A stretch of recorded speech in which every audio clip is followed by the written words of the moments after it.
Okay, let's talk about motion definitions, specifically the big three: position, velocity, and acceleration. We've been talking about them in terms of graphical representations of position and velocity, but now we want to move into kind of more algebraic stuff, so dealing with equations a bit. So, thinking about position. When we talk about position, what we're really worrying about most of the time is displacement.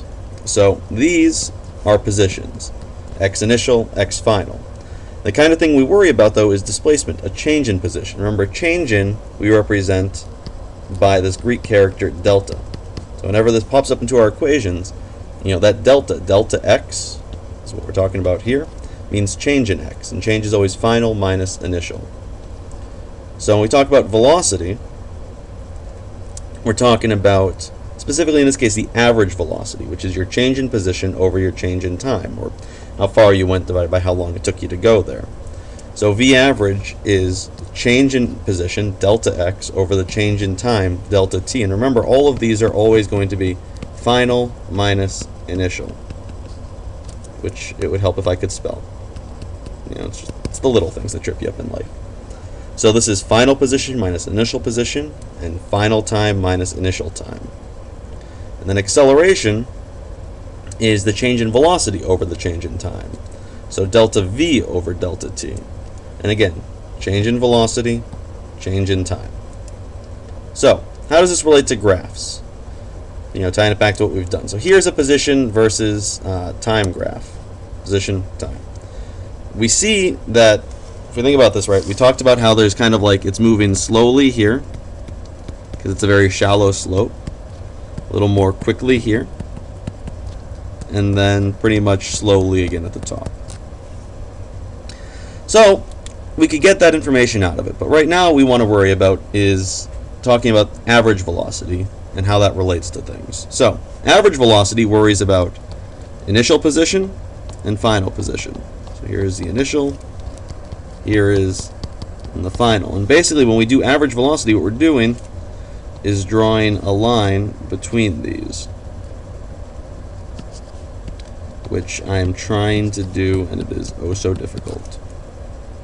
So this line, the slope of this is V average, the average velocity, because it is delta x, x final, x initial, over delta t. Here is t final, and then here is t initial over there. So V average, delta x, over delta t.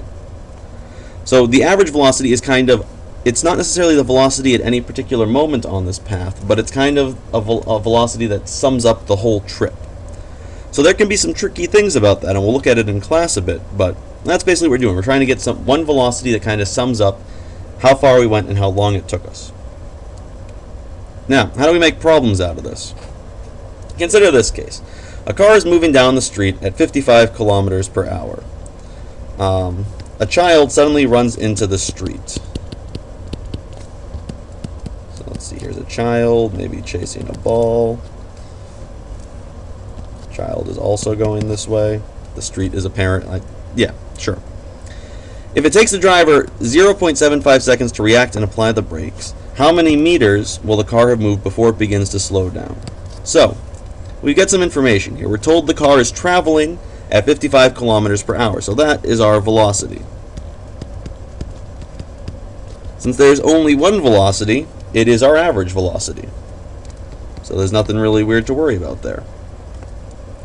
We're told that it takes the driver 7.75 seconds to apply the brake, so that's the time we're interested in, because we want to know how far it will move before it begins to slow down. So that's how far does it move in 0.75 seconds. So we're asked how far. How far means what on earth is delta x? Well, if we think back, we know that we have this equation we can work with. We know we have a relationship between V average, displacement, and time. And so if we want delta x, then we need to solve for delta x. So we're going to multiply both sides by delta t. So that cancels delta t on the right and gives us that v average times delta t is equal to delta x. And so right now we've solved this for delta x. That's what we're looking at. So we would say this is solved for delta x.